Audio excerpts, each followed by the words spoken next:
بسم اللہ الرحمن الرحیم الحمد للہ وکفا وسلام علی عباده الذین اصطفى وعلى آلہ واصحابہ المجتبى اما بعد فاعوذ باللہ من الشیطان الرجیم بسم اللہ الرحمن الرحیم ما آتاكم الرسول فخذوه وما نهاكم عنه فانتهوا وقال صلى الله عليه وسلم سباب المؤمن فسق وقتاله كفر أو كما قال صلى الله عليه وسلم بزرگان محترم قابل احترام عزیز بزرگوں نوجوان بھائیوں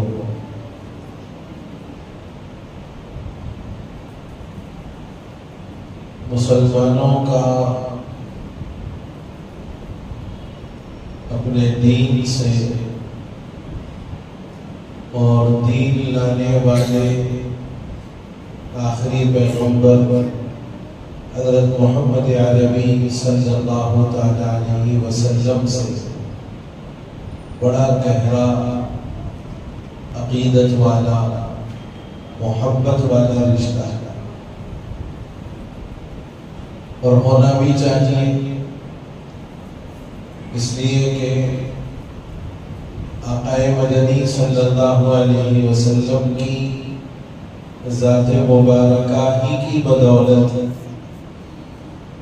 ہم سب کو اللہ کی معرفت نصیب ہوئی، ہم نے اللہ کو جانا، یوم حساب کو جانا، یوم آخرت کو جانا، دنیا کی اچھائی، دین کی بھلائی سب آقا کے آمد کا تحفہ ہے۔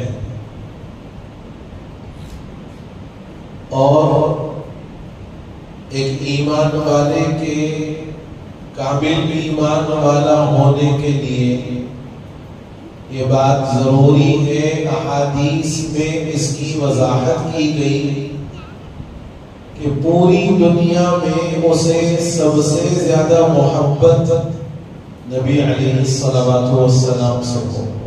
لا یؤمن احدکم حتی اکون احب الیہ من والدہ وولدہ والناس اجمعین، اپنی اولاد سے، اپنے ماں باپ سے اور دنیا جہان کے تمام لوگوں سے زیادہ محبت اور عقیدت ایک ایمان والے کو نبی صلی اللہ علیہ وسلم سے ہونی ضروری ہے، تبھی اس کا ایمان کامل ہے، ایمان مکمل ہے۔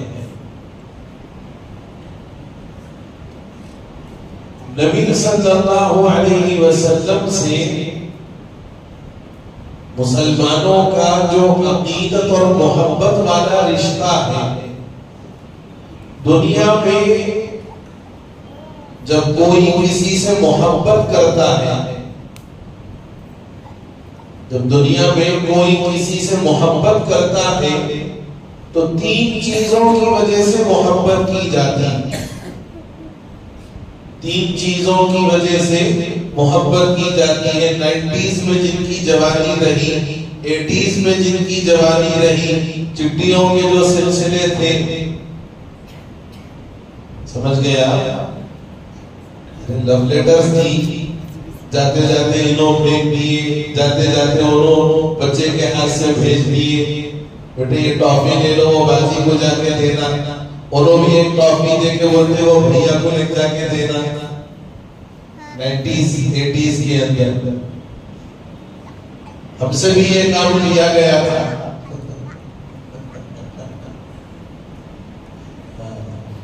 تو اس لیے بول رہا ہوں۔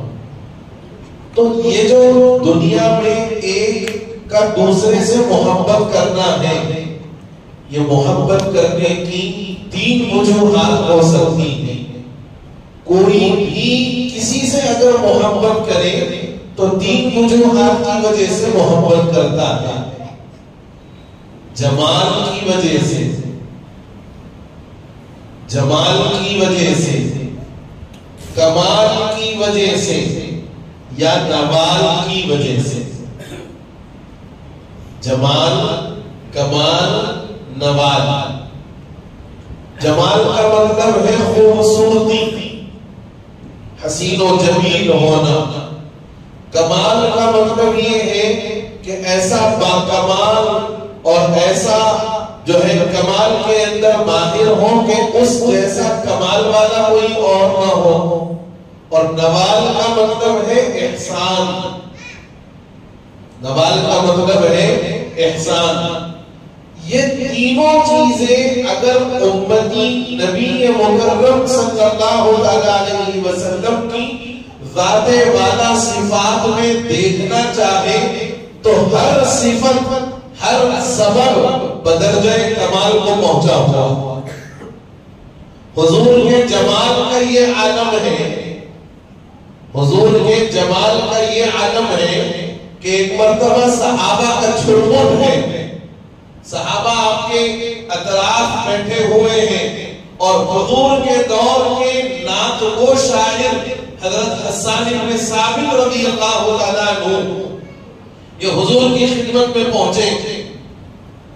فرمایا یا رسول اللہ میرا جی چاہتا ہے کہ میں آپ کی نعت پڑھوں، میرا دل چاہتا ہے کہ میں آپ کے اوصاف، آپ کے حسن و جمال، آپ کے کمالات اور آپ کے احسانات کا تذکرہ کروں.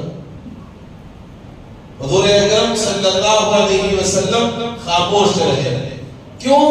اس لیے کہ حضور یہ نہیں چاہتے تھے کہ سارے مجمع کے سامنے میں اپنے غلام سے یہ کہوں کہ تم کھڑے ہو جاؤ اور پورے مجمع کے سامنے میری تعریف کرو.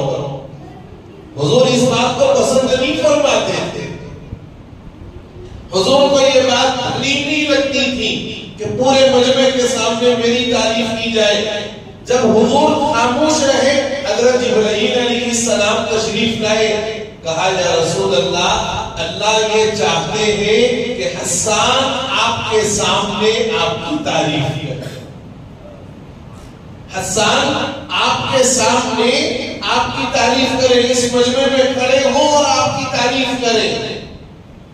تو حضور نے فرمایا حسان کھڑے ہو جاؤ اور کھڑے ہو کر کے تعریف، یعنی میری شان میں جو اشعار پڑھنا چاہ رہے تھے وہ اشعار پڑھو. تو حضرت حسان بن ثابت نے جو اشعار پڑھے ہیں آپ اس پر توجہ رکھیے. حضرت حسان فرماتے ہیں وَأَحْسَنَ مِنْكَ لَمْ تَرَ قَطُّ عَيْنِي، وَأَحْسَنَ مِنْكَ لَمْ تَرَ قَطُّ عَيْنِي. آپ جیسا حسین، آپ جیسا جمیل اور آپ جیسا خوبصورت میری آنکھوں نے آج تک نہیں دیکھا، میری آنکھوں نے آج تک نہیں دیکھا. وَأَجْمَلَ مِنْكَ لَمْ تَلِدِ النِّسَاء. کیوں نہیں دیکھا، کیوں نہیں دیکھا آپ جیسا حسین؟ فرمایا آپ سے زیادہ خوبصورت اور آپ سے زیادہ جمیل آج تک دنیا کی کسی عورت نے جنا ہی نہیں ہے. آپ سے زیادہ جمیل اور آپ سے زیادہ حسین اور خوبصورت آج تک دنیا میں کسی عورت نے بیٹا ہی نہیں جنا. خلقت مبرأ من کل عیب. آپ کو اللہ نے پیدا فرمایا، آپ کو اللہ نے پیدا فرمایا. خلقت، آپ پیدا کیے گئے، مطلب کوئی پیدا کرنے والا ہے، کوئی پیدا کرنے والا ہے. خالق، خالق پیدا کرنے والا ہے. خالق نے آپ کو پیدا فرمایا. خلقت مبرأ من کل عیب، کہ آپ ایسے پیدا کیے گئے کہ تمام کمیوں سے، تمام نقائص سے اور تمام عیوب سے اللہ نے آپ کو پاک صاف بنا کر پیدا کیا، پاک صاف بنا کر پیدا کیا.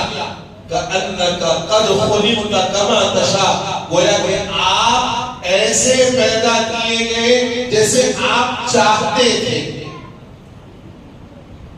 پوری انسانیت کے بارے میں اللہ فرما رہے ہیں وَيَعْلَمُ مَا فِي الْأَرْحَامِ، اللہ جانتا ہے ان تمام کو جو ماؤں کے رحم کے اندر ہے، اور ان کو جو چاہتا ہے جیسا چاہتا ہے ویسا بناتا ہے۔ هُوَ الَّذِي يُصَوِّرُكُمْ فِي الْأَرْحَامِ كَيْفَ يَشَاءُ، اللہ وہ ہے جو ماؤں کے پیٹ میں تمہارے چہروں کو اور تمہاری بناوٹ کو وہ جیسا چاہتا ہے بناتا ہے، وہ جیسا چاہتا ہے بناتا ہے۔ لیکن جب نبی کریم صلی اللہ علیہ وسلم کے پیدائش کا اور آپ کے ماں کے پیٹ میں بنانے کا جب تذکرہ حضرت حسان نے فرمایا کأنک قد خلقت کما تشاء، کہ اللہ نے آپ کو ویسا نہیں جیسے آپ نے چاہا، اللہ نے آپ کو ویسے بنایا۔ یہ نبی کا حسن و جمال ہے، یہ نبی کا حسن و جمال ہے۔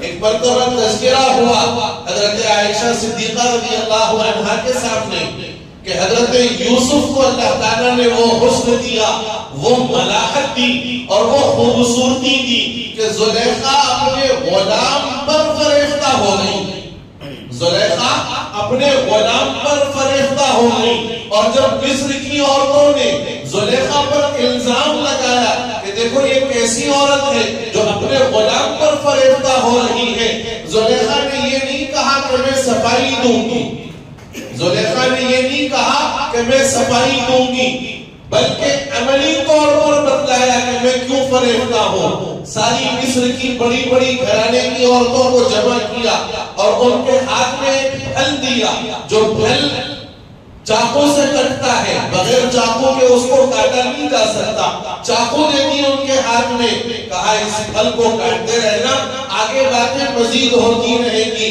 جب ہر بڑی عورت کے ہاتھ میں وہ پھل اور ساتھ میں چھری چلی گئی، حضرت یوسف سے کہا اخرج علیہم، ان کے سامنے ذرا آ تو جاؤ، ان کے سامنے ذرا نکل تو جاؤ۔ حضرت یوسف نے یہ سوچا کہ شاید کوئی کام ہوگا، اس لیے میری مالکہ مجھے آواز دے رہی ہے۔ حضرت یوسف جب ان کے سامنے آئے، عورتوں نے ان کے حسن و جمال کو دیکھا، وہ پھل کاٹنا چاہ رہی تھی، پھل تو چھوڑ دیا اور اپنے ہاتھوں کی انگلیوں کو کاٹ لیا، اور ہاتھوں کی انگلیاں کٹی اور اس سے خون رسنے لگا، ٹپکنے لگا اور ان کے کپڑوں پر گر گیا۔ لیکن کسی عورت کو ہوش نہیں ہے کہ وہ پھل کاٹ رہی ہے یا اپنی انگلیاں کاٹ رہی ہے۔ یہ حضرت یوسف کے حسن کا کمال تھا کہ پھل کے بجائے انہوں نے اپنے ہاتھوں اور اپنی انگلیوں کو کاٹا۔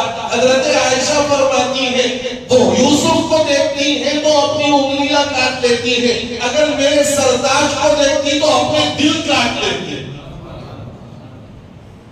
اگر میرے سرتاج کو دیکھتی تو اپنے دل کاٹ لیتی۔ یہ حضور کا حسن تھا۔ تو اب حضور سے محبت کی ایک وجہ آپ کا حسن و جمال پوری دنیا میں سب سے اعلیٰ، پوری دنیا میں سب سے اونچا، پوری دنیا میں سب سے بالا اگر کوئی ہے تو وہ آپ کا حسن و جمال۔ ایک وجہ ہو۔ دوسری وجہ ہے کمال، محبت کی دوسری وجہ کمال، کہ کوئی نہ کوئی ایسی خوبی کہ جو اسی کے اندر ہو دوسرے میں وہ خوبی نہ نظر آئے۔ نبی کے کمال کی سب سے بڑی دلیل اوتیت علم الاولین والآخرین، نبی آپ کو ہم نے اولین کا بھی علم دے دیا، آخرین کا بھی علم دے دیا۔ جو آپ سے پہلے گزر گئے ہیں آدم سے لے کر عیسیٰ تک، ہر ایک کا علم نبی کو دیا، ہر ایک کے بارے میں اللہ نے نبی کو علم دیا۔ آدم کی تخلیق کیسے ہوئی، آدم سے وہ کیا ایسی بات سرزد ہوئی جو آسمانوں اور جنتوں سے دنیا میں بھیجے گئے، اور آدم نے توبہ کیسے کی، اور آدم کا ٹھکانہ اس کے بعد زمین کو کیوں بنایا گیا۔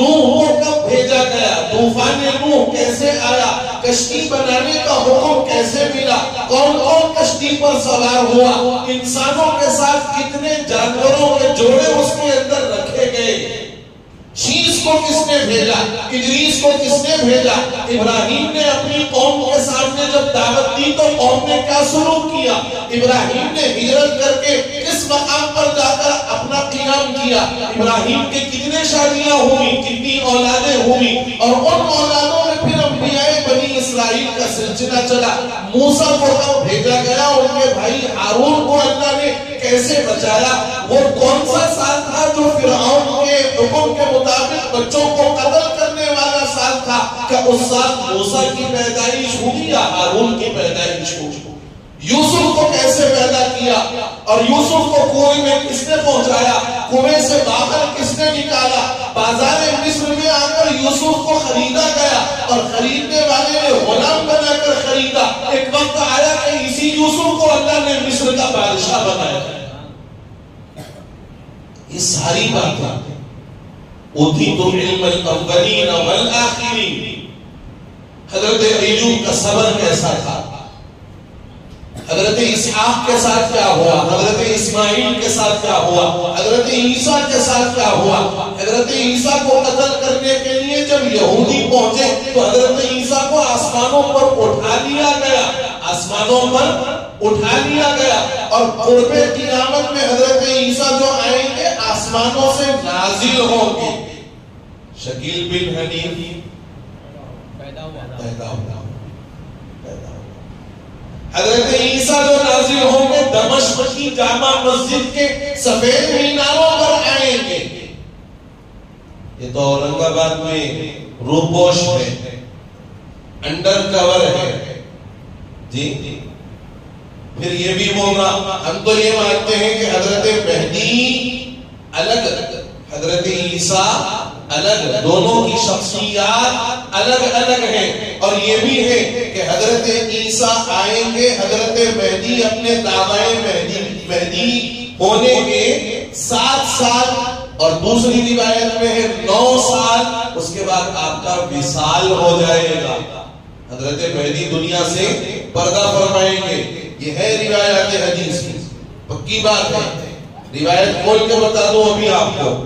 حضرت مہدی جب اپنا دعوی مہدی کریں گے، یعنی دعوے سے مراد ان کا ظہور ہوگا، دعویٰ بولے تو یہ چور کے جیسا نہیں، انہیں دعویٰ کر کے مبلغین کو بھیجا رہا، دعویٰ کر کے مبلغین کو بھیجا رہا، جاؤ میرے نام پہ بیعت لے کے آؤ، جاؤ میرے نام پر لوگوں کا ایمان لوٹو، جاؤ میرے نام پر لوگوں کے ایمان پر ڈاکہ ڈالو۔ حضرت مہدی کا تو ظہور ہوگا اور حضرت عیسیٰ کا نزول ہوگا، ظہور ظاہر ہونا، نزول آسمانوں سے اترنا، نہ ان کا ظہور ہوا نہ نزول ہوا، نہ ظہور ہوا نہ نزول ہوا، مگر یہ دعوے دار بنے ہوئے ہیں۔ اور یہ یاد رکھنا حضور کی پیشین کوئی، اچھا آپ یہ بات بھی غور کرو کہ مہدی سے متعلق اتنی تفصیلات بیان فرمائی، اتنی تفصیلات بیان فرمائی، خاندان کیا ہوگا، قبیلہ کیا ہوگا، نام کیا ہوگا، والد کا نام، والدہ کا نام، رہنے والے کہاں پر، کہاں جا کر ظہور ہوگا، اور پھر دعوے کے بعد کتنے سال حیات رہیں گے، کتنے سال حیات رہیں گے، یہ بھی فرمایا ہے نا۔ انہیں دعویٰ کر کے کتنے کی سال ہو گیا، مرا ہی نہیں ہے، ارے نہیں، دعویٰ کرنے کے بعد، یعنی انہیں دعویٰ کرنے کے بعد حضرت مہدی کا ظہور ہوگا 7 سال یا 9 سال، اس کے بعد آپ دنیا سے پردہ فرمائیں گے، براجمان ہے جناب ابھی تک۔ تو میں یہ عرض کر رہا تھا کہ حضرت عیسیٰ سے متعلق یہ ساری باتیں اللہ کے نبی صلی اللہ علیہ وسلم نے ہم کو پہنچائی، ہم کو بتائیں، اور پھر مہدی کے بارے میں بھی بتایا، قرب قیامت میں عیسیٰ علیہ السلام کا نزول ہوگا یہ بھی بتایا جی، دجال آئے گا یہ بھی بتایا، دجال دنیا کے فتنوں میں سب سے بڑا فتنہ ہے یہ بھی بتایا، ساری تفصیلات بتائی، قرب قیامت میں یہ نشانیاں ظاہر ہوں گی، یہ چیزیں ہوں گی، یہ ایسا ہوگا، فلاں ویسا ہوگا. یہ ساری باتیں بتائی ہیں کس نے؟ نبی صلی اللہ علیہ وسلم نے. آپ کی سب سے بڑی خصوصیت اور آپ کا سب سے بڑا کمال یہ ہے کہ اولین اور آخرین کے متعلق آپ نے امت کو آگاہ فرمایا، اور وہ ساری خصوصیات، وہ سارے فضائل، وہ سارے جو ہے خاص خاص خوبیاں جو اللہ نے حضرت آدم سے لے کر عیسیٰ تک ہر پیغمبر میں جدا جدا رکھے ہیں، جدا جدا رکھے ہیں، وہ سارے کمالات اللہ تعالیٰ نے نبی پاک صلی اللہ علیہ وسلم کو ایک ساتھ عطا فرمایا. حسن یوسف دم عیسیٰ ید بیضا داری، شیر سعدی کا شعر ہے. حسن یوسف دم عیسیٰ، دم کا مطلب پھونکنا، دم کرا لو. ایک ویڈیو پر چلا تھا بابا کا پاکستان کا، تیز پڑھ رہے، تیز پڑھ رہے، تیز پڑھ رہے، تو ایک صاحب بولے دم میں بڑا اثر تھا بھائی.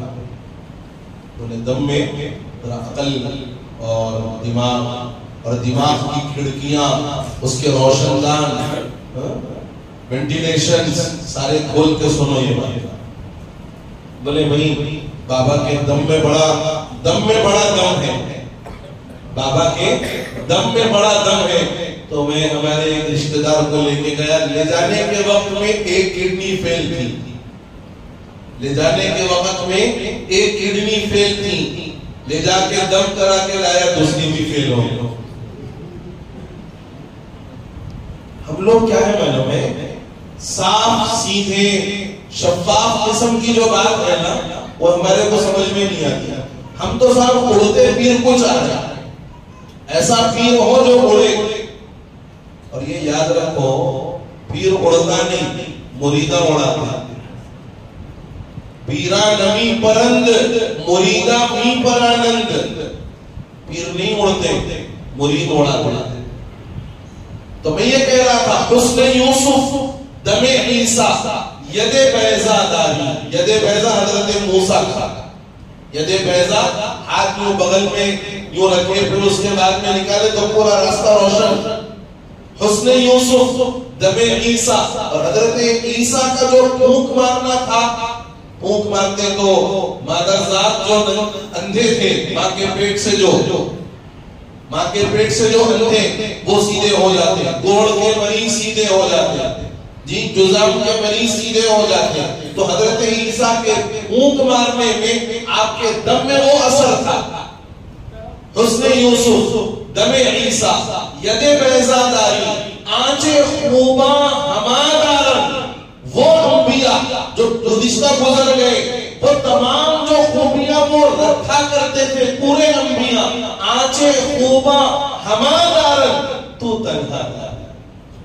انہوں نے جو تمام مل کر کے جو خوبیاں رکھی، وہ تمام خوبیاں آپ اکیلے کے اندر موجود ہیں. یہ نبی کا کمال ہے.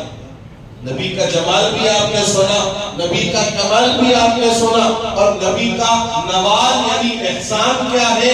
فرمایا اگر آدمی پیدائش سے لے کر مرنے کے آخری سانس تک، آدمی پیدائش سے لے کر مرنے کے آخری سانس تک نبی پر درود پڑھتا رہے، نبی پر درود بھیجتا رہے، لیکن نبی کے کسی احسان کو ادا نہیں کر سکتا. نبی کا کوئی احسان. آج اگر ہم اللہ کے عذاب سے محفوظ ہیں ان سارے گناہوں کے باوجود، اللہ کی لاکھ نافرمانیوں کے باوجود اگر ہم محفوظ ہیں، تو وہ نبی کا صدقہ اور نبی کی دعاؤں کا تحفہ ہے. تو محبت کے جتنے اسباب ہو سکتے ہیں، جمال، کمال، نوال، وہ ساری کی ساری خوبیاں نبی پاک صلی اللہ علیہ وسلم کی ذات والا صفات میں اتم اور اکمل طریقے پر موجود ہیں. اس لیے نبی سے زیادہ لائق محبت، نبی سے زیادہ محبت کے لائق اس دنیا کے اندر کوئی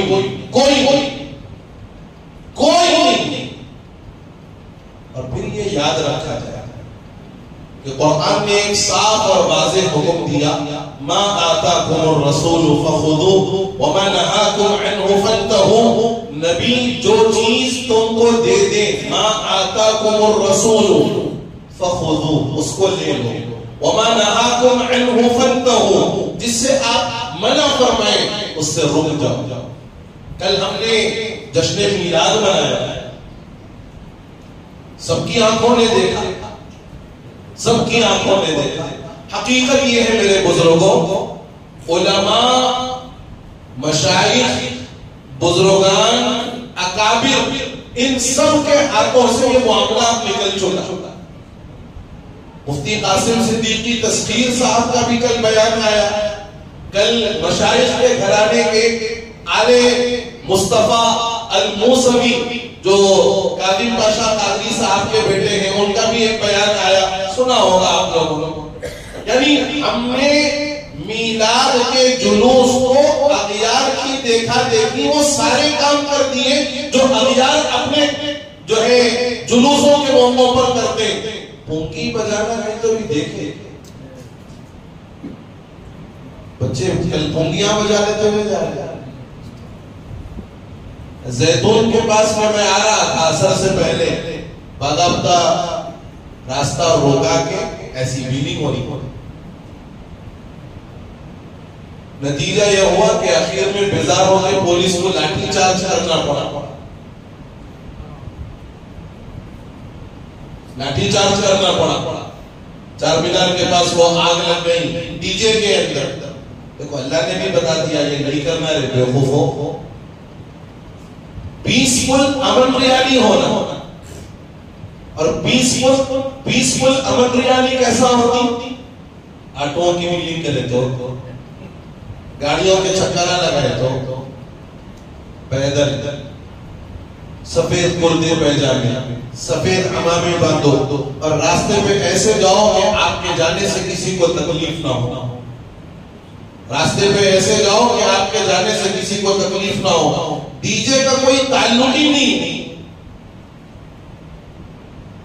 اور یہ بھی کہا کہ اب یہ معاملہ چونکہ علماء کے ہاتھ سے نکل گیا، نوجوانوں کو خوش کرنے والی کوئی بات ہے تو نوجوان اس کو اپنا مقتدا اور اپنا صدر مان رہے ہیں، اور نوجوانوں کو ناراض کرنے والی بات ہے نہیں بابا آپ نہیں ہوتے ہو ہمارے جائیے۔ ایک دن قبل یہ بیان ہوا، ہمیشہ بیان اسکول کے اندر ہوتا تھا، اب باہر ہونے لگے ماشاءاللہ، اچھا کرے لگے یار، بہت اچھا ہے۔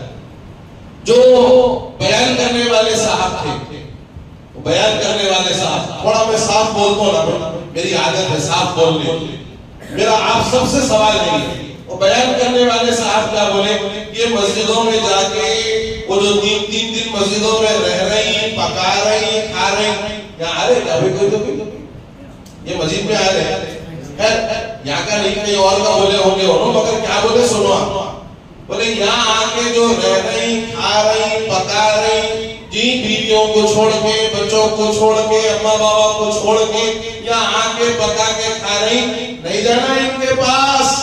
بہن میں بولے وہ پونکا لگائے بول کے سنائی دیا ہو، اور انہوں جان بوجھ کے لگائے تھے، وہ سننا بولا جان بوجھ کے لگائے وہ پونکا۔ ہولی جوزف میں جو جلسہ ہو رہا تھا، وہ ہولی جوزف والے صاحب لگائے، سنو کیا بولے معلوم، بولے یہ شور کرنے والے نہیں جانا ان کے پاس، ان کا کوئی بھی عمل قبول نہیں ہے، اللہ ان کی نمازہ ان کے عمل کو ان کے منہ پر ماریں گا۔ میرا سوال ہے وہ مولانا صاحب سے جو یہ بولے گا، صاحب آپ کو کہاں سے معلوم ہو گیا ہمارے کو منہ پہ مارا جانے والا ہے؟ صاحب پلیز گیو می ریفرنس، دلیل دیجئے، بتائیے کہاں لکھا ہوا ہے کہ صاحب آپ کا عمل، آپ کی نماز، آپ کا روزہ، آپ کا جلسہ، آپ کا یہ اور آپ کا وہ آپ کے منہ پہ مارا جائے گا، کہاں لکھا ہوا ہے؟ بتاؤ آپ کے پاس کیا دلیل ہے؟ اور یہ بھی بولنا آپ کا قبول ہو گیا، یہ آپ کے پاس کہاں سے دلیل آئی؟ بول رہے بھائی ہمارا منہ پہ مار دیا جائے گا، بولے نا بھائی ٹھیک ہے صاحب، کہاں لکھا ہوا ہے؟ بولا نا صاحب کون بولے آپ کو؟ فرشتہ آ کے بولا کیا صاحب؟ فرشتہ آ کے بولا کیا صاحب؟ نہیں اللہ میاں خواب میں الہام کر دیا آپ کو، کچھ تو بھی اور وسطہ ہوا کہ بھئی ان کا منہ پہ مار دیا جائے گا، آپ کہیں خمول دیا جائے گا، کہیں ہے بتائیو، بتاؤ دے بھائی۔ اللہ کے نبی صلی اللہ علیہ وسلم طائف میں گئے، طائف کا پورا واقعہ آپ کو معلوم ہے، بدماش بچوں کو آپ کے پیچھے لگایا گیا اور ان بچوں نے نشانے لگا لگا کر آپ کے ٹخنے مبارک پر پتھر برسائے، جس کی وجہ سے خون سے جو ہے وہ جوتیاں بھر گئیں۔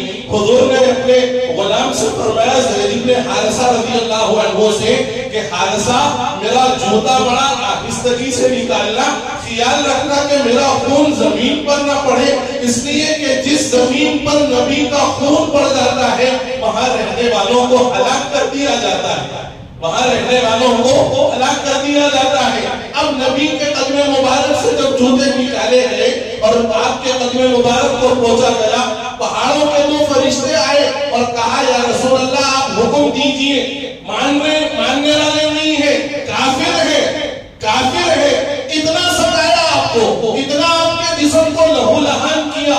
ان فرشتوں نے کہا یا رسول اللہ حکم دے دیجئے، آپ اگر حکم دے دیں ہم دونوں پہاڑوں کو آپس میں ملا دیں گے، جس کی وجہ سے یہ رہنے والے پس جائیں گے، آٹا بن جائیں گے۔ حضور نے اس وقت میں کیا فرمایا؟ حضور نے کہا میں رحمت للعالمین بنا کر بھیجا گیا ہوں، میں زحمت کی دعا کیسے کروں، میں لوگوں کو تکلیف کی دعا کیسے کروں؟ اگر یہ مجھے نہیں جانتی تو ہو سکتا ہے کہ ان کی نسلوں میں مجھے جاننے والے آ جائے۔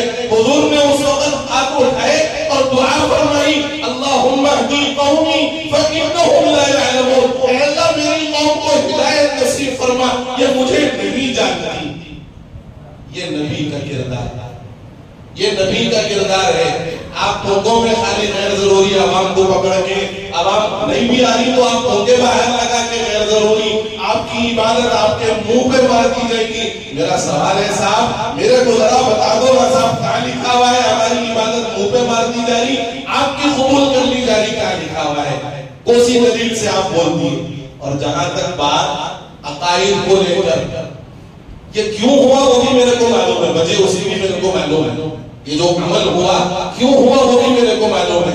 جہاں تک بات عقائد کی ہے، آؤ میرے پاس میں دعوت دیتا ہوں آپ کو، یہی جمعہ کا مجمع رکھیں گے اور اس کے بعد دونوں بیٹھ کے بات کریں گے صاحب۔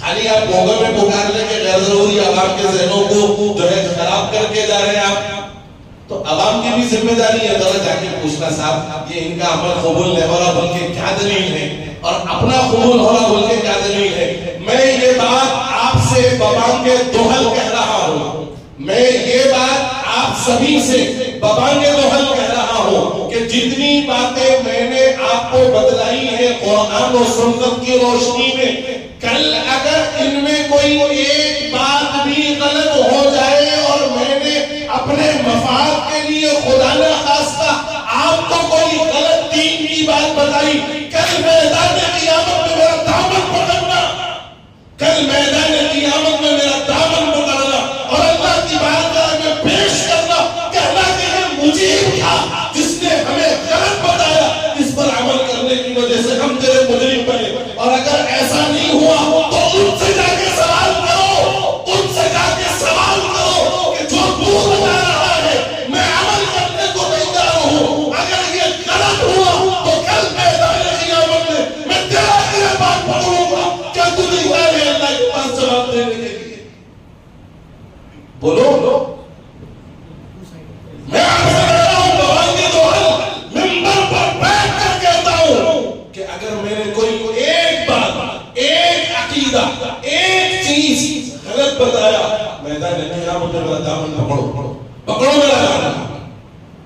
میرا نام مجیب ہے، میرے باپ کا نام معین ہے، میرا نام مجیب ہے، میرے باپ کا نام معین ہے، پکڑنا مجھے میدان قیامت۔ اور اگر ایسا نہیں ہے تو جن لوگوں نے کہا یہ سوال کرو صاحب آپ جو بولے وہی چیز، آپ جو بول رہی وہی چیز، تم ہی صحیح، تمہاری جو بات صحیح، تم بولے گا ان کے عمل منہ پہ مار دیتے، وہ کے مار دیتے ہوں کہ ہم نہیں جاتے، ہمارا قبول کرنے والا عمل آپ بتا رہے ہیں کرتے صاحب۔ اگر خدا نہ خواستہ کوئی ایک عمل، کوئی ایک عقیدہ غلط ہو گیا، میدان قیامت میں آپ کا دامن پکڑوں گا، تیار ہے اللہ کے سامنے جواب دینے کے لیے؟ سوال کرو، یہ کرو سوال۔ صرف غیر ضروری ذہنوں کو خراب کرنے والے کام اور ذہنوں کو خراب کرنے والی چیزوں کو عوام میں اس طریقے سے پھیلا دیا گیا کہ بس عوام بولتی ہے۔ حضور تو یہ فرما رہے میری قوم نہیں جانتی مجھے، ان کو ہدایت دے دے۔ اور نبی آئے رحمت للعالمین بن کر، نبی آئے رحمت للعالمین بن کر، اور ہم نبی کی سیرت بیان کرنے گئے یا لوگوں کو کافر مشرک بولنے کے واسطے بیٹھ گئے؟ کئی کو پیٹ کے واسطے کیا کہتا آخر غارت کا گڑا آخر کفر تھا، کئی کو پیٹ کے واسطے قوم کو گمراہ کر رہی، کئی کو دو چار نکالوں کے واسطے، دو چار جو ہے روٹی کے ٹکڑوں کے واسطے قوم کو گمراہ کرنے میں تلے ہوئے ہیں۔ واقعی اگر آپ کو اس بات کی فکر ہے نا صاحب، میں موجود ہوں، میں حاضر ہوں، میں تیار ہوں، کوئی اب تک چیلنج نہیں کرا ہوگا، کوئی آپ کا چیلنج ایکسپٹ نہیں کرا ہوگا، میں تیار ہوں، لیکن خدا کے واسطے قوم و ملت کے لیے فائدہ مند بنو، نافع بنو، نقصان دہ مت بنو۔ اللہ سے دعا کرو کہ اللہ تعالیٰ ہماری قوم کو بھی عقل سلیم عطا فرمائے، قوم کے رہبروں کو بھی اللہ آخرت کا خوف اور اللہ کے سامنے جواب دہی کا احساس نصیب فرمائے، اور اللہ تعالیٰ ہمیں بھی خاص طور سے مجیب بن معین کو اللہ تعالیٰ اپنی ذات کا خوف اور آخرت میں جواب دہی کا احساس نصیب فرما دے۔ آمین یا رب العالمین۔ میں جو کچھ کہہ رہا ہوں اللہ کو حاضر ناظر رکھ کر، اور رسول پاک صلی اللہ علیہ وسلم کی جو وہ بات ہے کہ جو غلط بات میری طرف منسوب کرے گا اپنا ٹھکانہ جہنم سمجھے، اس حدیث پر ایمان اور یقین کامل رکھ کر یہ بات عرض کر رہا ہوں۔ اللہ مجھے بھی توفیق دے، سننے والوں کو بھی توفیق عمل نصیب فرما دے۔ آمین وآخر دعوانا الحمدللہ رب العالمین۔